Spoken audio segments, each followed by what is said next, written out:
I will give you treasures of darkness, riches stored in secret places. And welcome back sa ating channel mga katiyats para sa treasure marker analysis. At meron tayong napakagandang natanggap na marker dito na atin i-partial analyze. Magandang oras at magandang buhay mga katiyats. Kumusta ang lahat? Lalo na dyan sa ating mga katiyats in abroad at dito sa Pilipinas, Luzon, Visayas, Mindanao. Sana ay nasa mabuting kalagayan ng lahat. At meron tayong natanggap dito, magandang marker ito. Ito'y legit markers at sana ay hindi ito ginawa ng mga desperadong treasure hunters. Okay, meron kasing ibang mga treasure hunters na kahit walang tatak ang bato ay minarkahan at kinopya yung kanilang mga treasure sign na naka-save sa kanilang cellphone.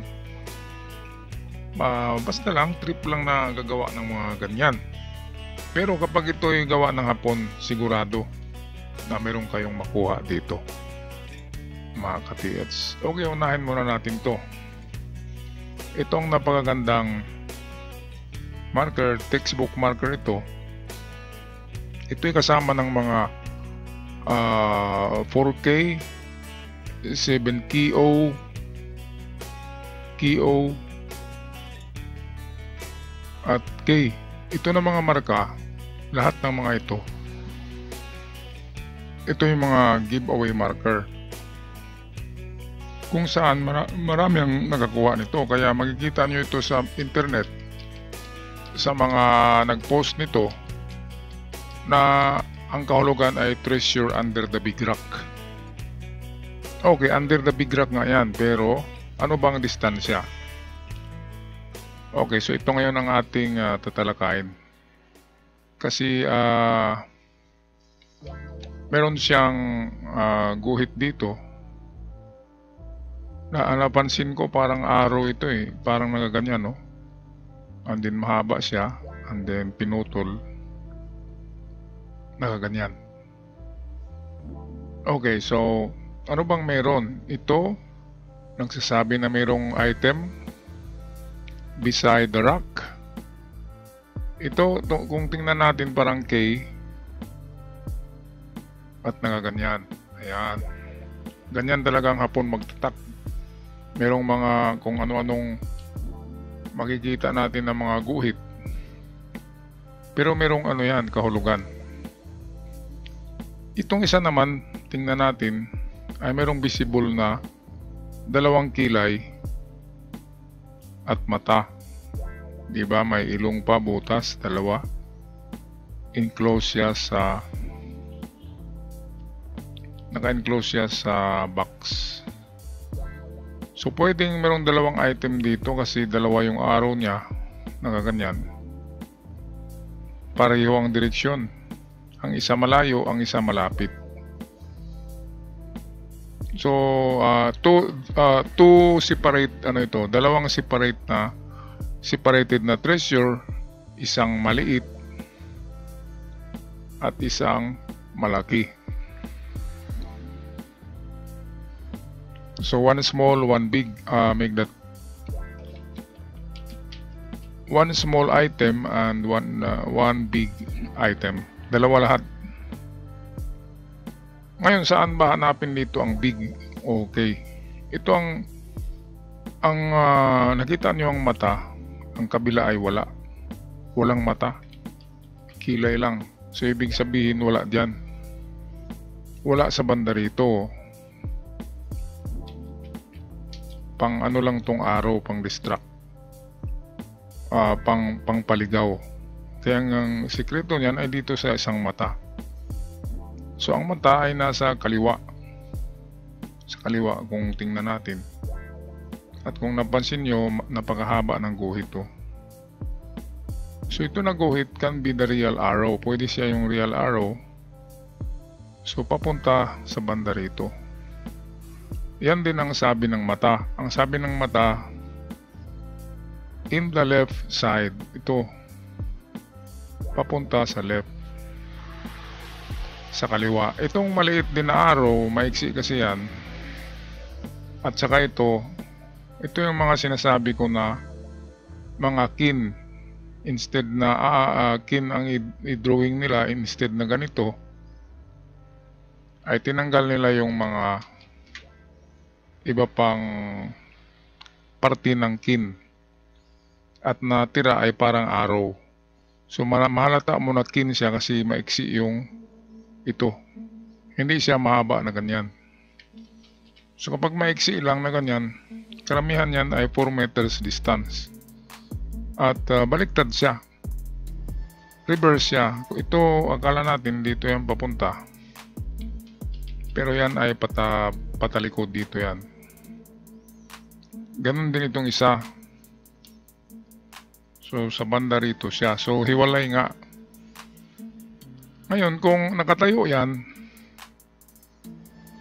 so nakita nyo yan, kung nakatayo na ganyan, ang kahulugan yan ay treasure either under na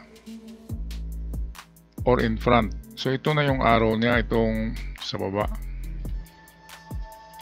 So kung itagilid natin yan, kung nakaganyan, ibig sabihin dito ang direksyon. Kaya treasure in the left side, supported siya nitong mata. Sabi ng mata, left. Sa left ang mata. Okay, ngayon ang mga distansya niyan, pinakamalayo ay 4 meters palapit sa bato. So kung wala sa 4, tisdig kayo ng malapit na sa bato. So it can be pwedeng 1 meter lang galing sa bato. Halimbawa, ito yung bato. Ayan, drawing natin ha. Pwedeng dito lang talaga kayo maghukay niyan. Beside the rock. At pinakamalayo yung 4 meters. So dalawa lang yan. 4 meters. And then 1, 2, 3. Diba? 1, 2, 3 meters. 1, 2, 3 meters. Ito medyo malaki yan. Pahaba siya na hukay. Ngayon sa paglukit nitong maliit, ay sundan lang ang target niya kung saan banda.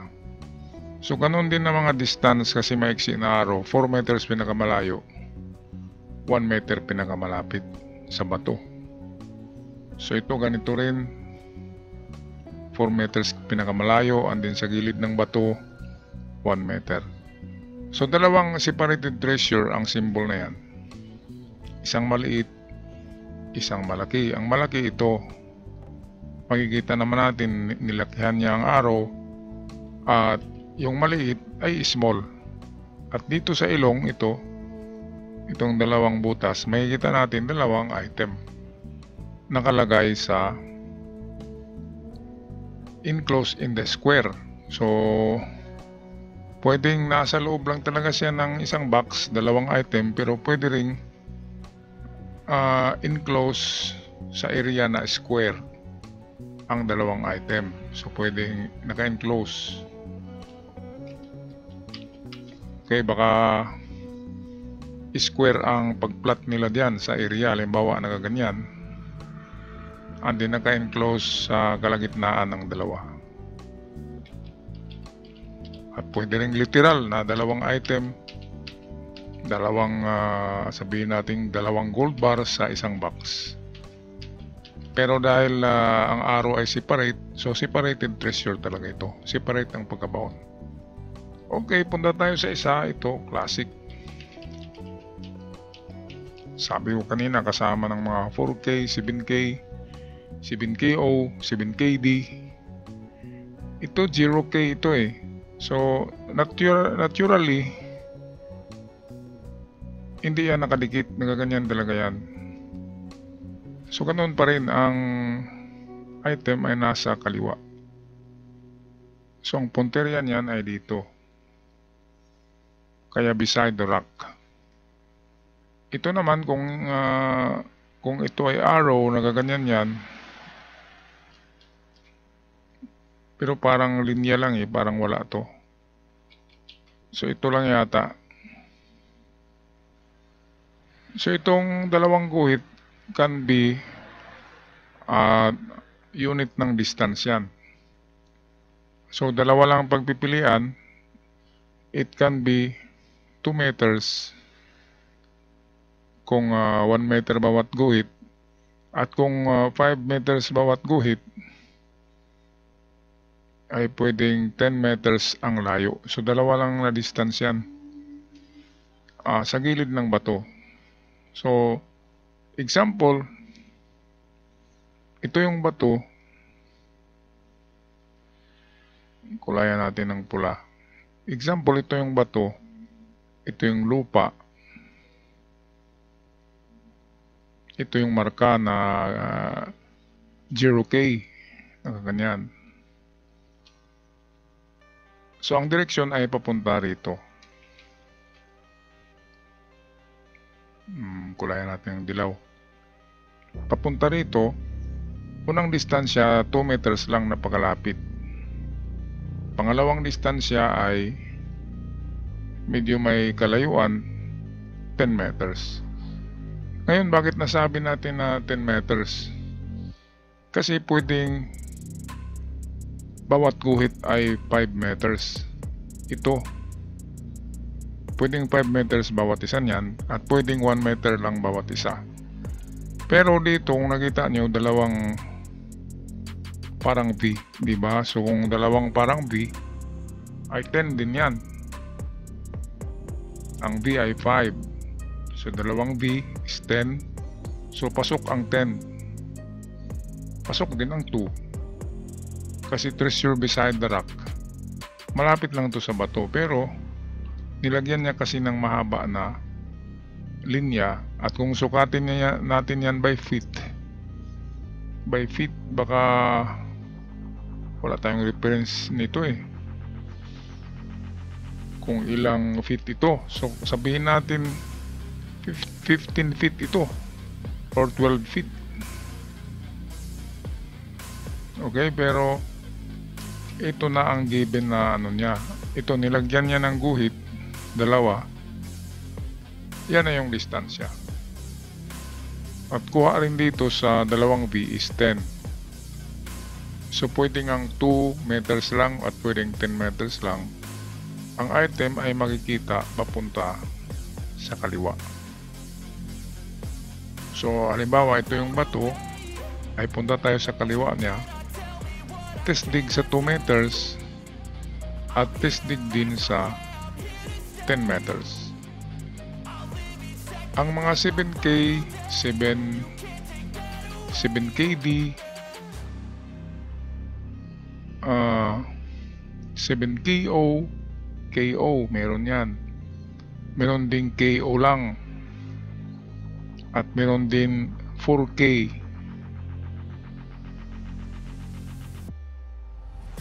Ayan, ang 7KD ay nasa harapan niya ng bato Karamihan ng distansya ay 4 meters to 5 meters. Kahit 7 yung nakalagay, pero hindi yan literal na 7 sa Chinese. Okay, yan kasi ay parang ganitong pagkasulat niyan Parang ganyan. So 7KO, ganun din, treasure under the big rock. KO, treasure under the big rock. 7KD, treasure beside the rock. Ito, sa gilid ng bato. Meron kasi akong nakitang recovered na ganyan. Dalawa ang bato niyan. Isa yung nilagyan ng 7KD. So sa bato na nilagyan ng 7KD, wala dyan. Hanapin ng bato sa unahan na dumidistansya ng 4 to 7 meters.